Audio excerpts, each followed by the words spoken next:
Mga idol, naay realidad sa kalibutan mga idol nga kung dili ka kasabot, maglibog ka, mahimuot ka. So ginilan di ka idol. Ang realidad sa kalibutan idol, ha? Kung lisod ka, way mo tabang nimo. Pero kung naa ka, kung kwartahan ka, daghang mabiban. Mo na idol, realidad sa kalibutan. Pero ako idol, kung ako mo'y tagaan og grasya idol, nga kung ako maka kwarta ko, ang una na kong tagaan idol, ang una na kong tabangan idol, kanang wala, kanang lisod idol. Mo na idol. Kay kung ikaw idol, kumutabang ka sa naa, kay mo gusto ang kasagaran ro idol, mutabang man sa naa, kay naay kabalos. Ako idol, mutabang ko sa wala. Kay kibaw ko nga wala siya kabalos nako. Ha? Ang Ginoo idol, maoy mo balos nimo. Maoy mo hatag og tabang balik nimo.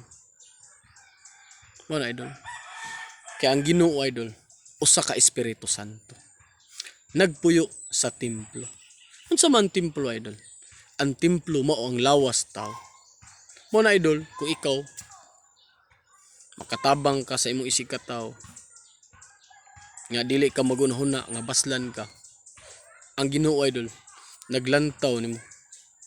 Siya ray mahibaw nimo nga motabang ug baos nimo. Kay ang Ginoo idol usa ka Espiritu Santo, nagpuyo sa templo. Unsa man templo? Mao ang lawas ang tao. Naa siya nagpuyo sa lawas sa tao. Mo na idol, kung makasa kasi mo si kataw, dili ka kalikwad. Makalikwad man gani ka sa tawhanon, di ka kalikwad sa espirituhanon.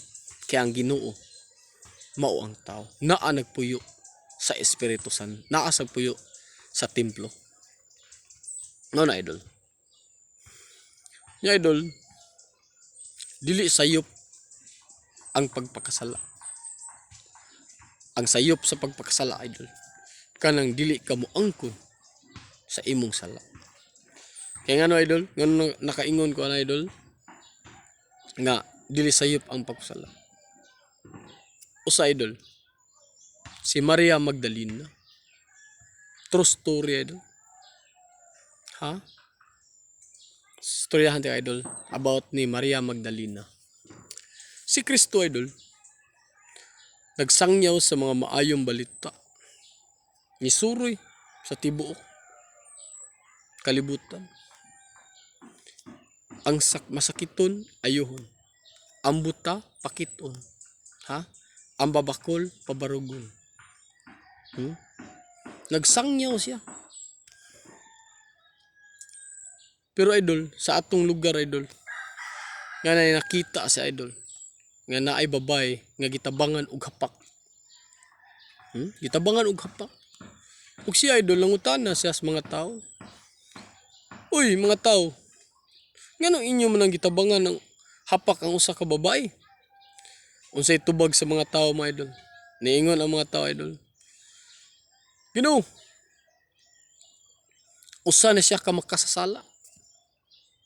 Usa na ka makasasala. Usa na siya ka mananapaw. Mao na among gitabangan siya og hapak. Pero unsay sulti, idol, sa Ginoo sa mga tao. Kay kani siya usa man ka mananapaw, usa man siya ka makasasala. Kinsay wala kasala ninyo, maoy mo unag hapak aning bayhana. Mga idol, ang mga tao idol, nahinuklog.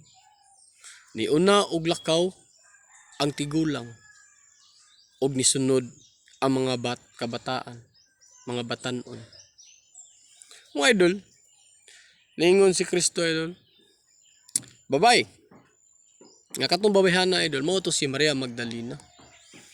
Naingon si Kristo, babay, tinuod na ilang istorya nga usa ka mananapaw. Naingon si Maria Magdalena idol, tinuod na, Ginoo. Mao nang gitabangan ko nila hapak kay usa ko ka mananapaw. Nya, niingon si Kristo idol. Nya, giganahan kasi mong gibuhat.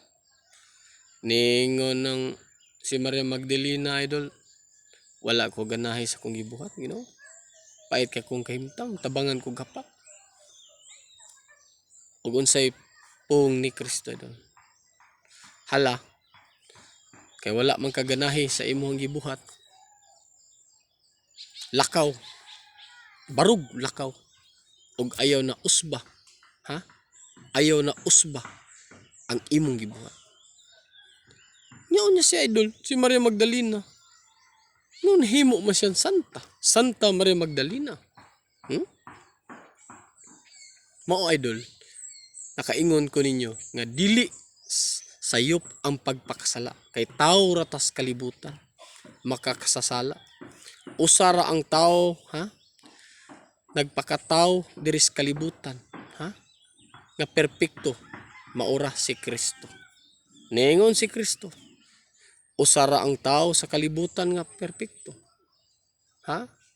Ako ra kay anak ko sa Dios Ama. Kitang tao idol, ordinaryong tao makasasala ta.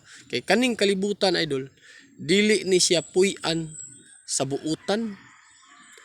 Kaning kalibutan puy-an ni siya sa mga klase-klaseng nga mananap og mga klase-klase nga tao, but-an og yabag. Mo na idol. Og dirin ta ko to idol. More power and God bless.